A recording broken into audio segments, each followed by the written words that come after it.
So let's have a look how this package hierarchy works and how we can actually place any sort of script that we create inside a folder and addressing all these folders and placing any sort of scripts under one folder and arranging them so that they can be accessible by other scripts or other classes in the same folder. So if we want to create another script in this furniture folder, we first address it using our conventional package keyword like this, so that the compiler understands that the code that is coming will be placed inside a package. So to address this entire hierarchy, first write the name of the package the folder dot, then this duplex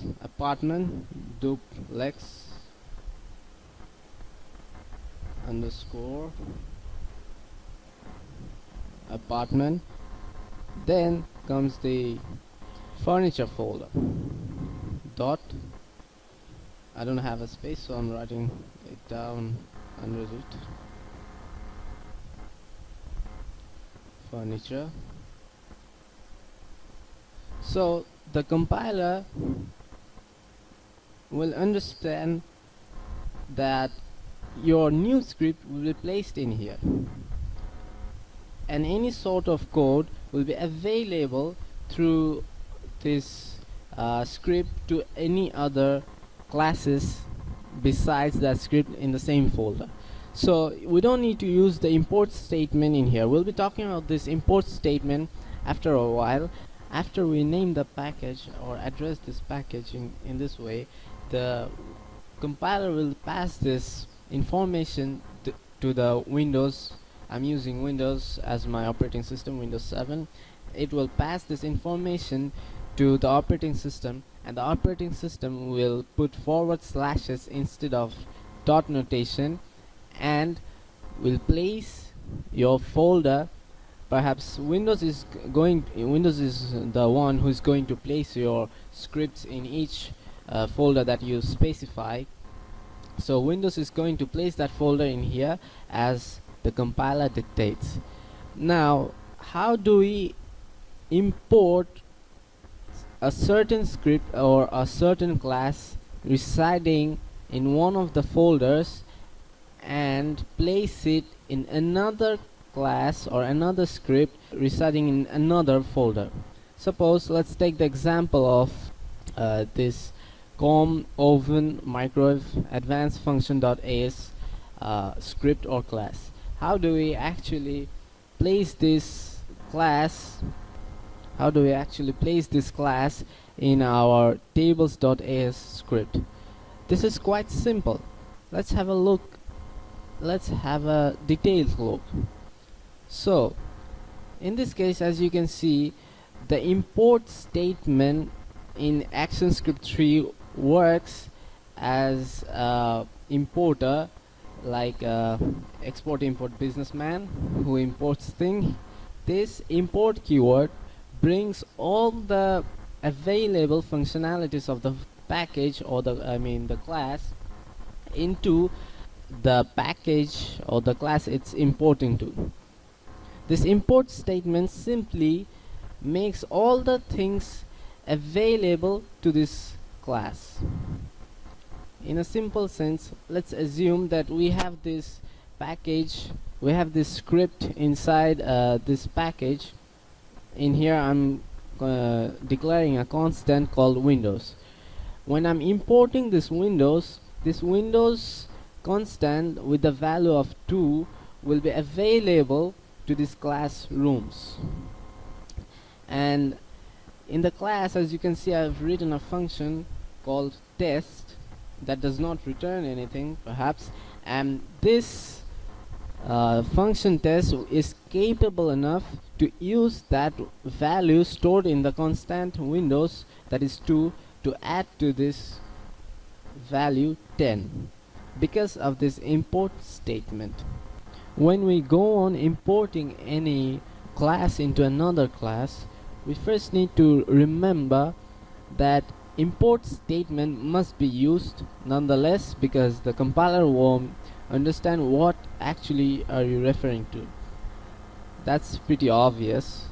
And the second thing that we need to remember is that the classes, if they exist in the same package or in the same folder, if they reside in the same folder, like in this case, let's get back to our whiteboard. If the classes like these two scripts, they contain an individual class, fully functional classes, this bedroom class and this living room class, if we want to import this living room class to this bedroom class, we actually don't need to use the import statement.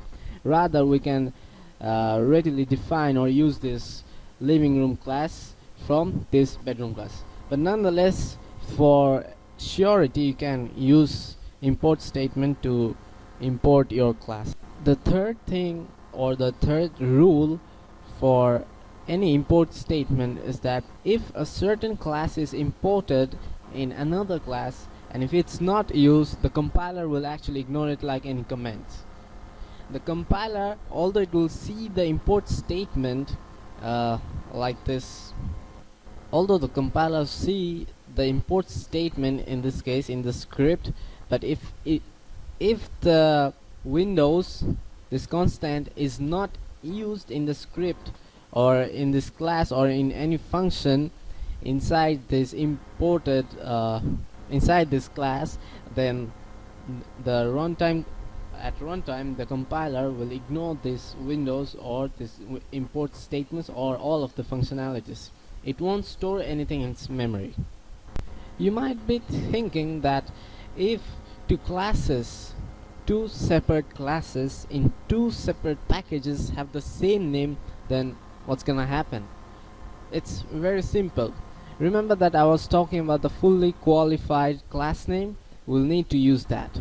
So let's look at it through our whiteboard. In here we can see that we are importing two separate classes from two separate packages residing in separate folders. One class called rooms.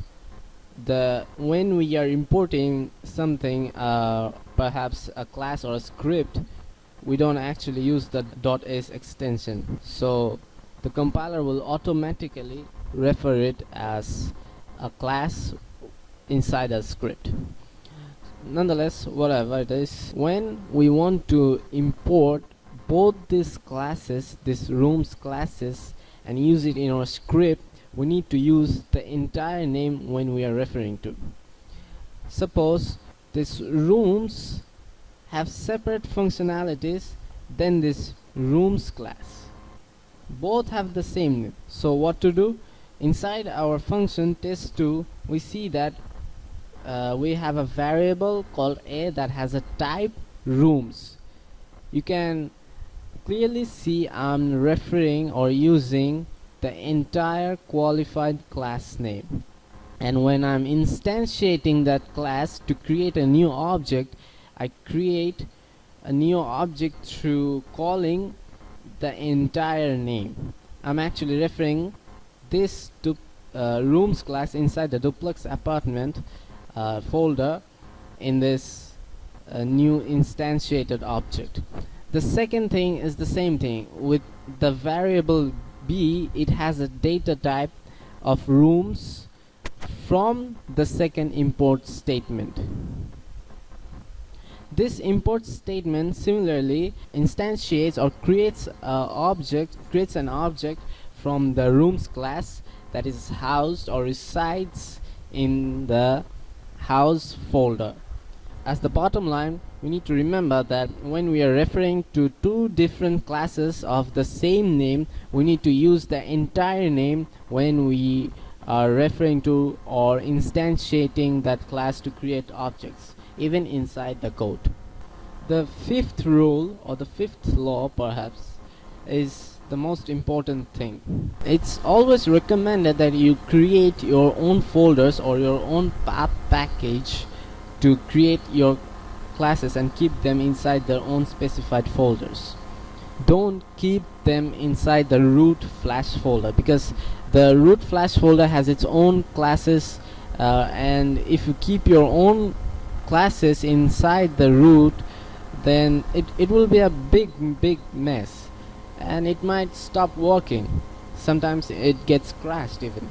So when you're referring to just the package keyword and using these curly braces, placing codes inside them, the compiler sees that you don't mention any sort of path here.